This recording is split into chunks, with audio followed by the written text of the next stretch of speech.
Alden, it's your update. May taping ngayon si Alden ng Stars on the Floor at meron pa nga may birthday. Just a set. And happy birthday, Coach MJ. And good luck sa taping.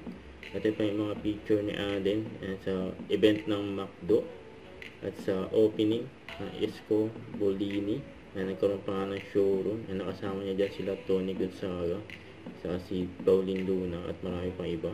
As a post na Sparkle, you're waiting long enough. Cut Asia's multimedia star Alden in Out of Order streaming on Netflix this October 2 na. Save the date.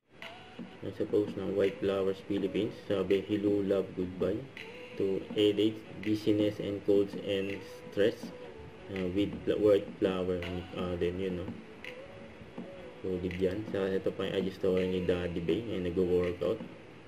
Product inside your homes is something very encouraging in a sense. And syempre, I mean, we should utilize and maximize it. And coming from all the stories of Sir Brian and Mr. Tina, of how Scavellini developed over the years, it's, for me, Scavellini is timeless.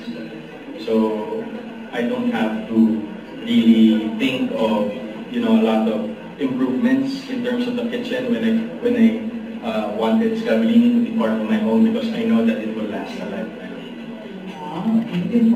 Don't forget to subscribe, click the notification bell for more update. This is Richard the Action Vlog. Stay tuned for more videos. See ya.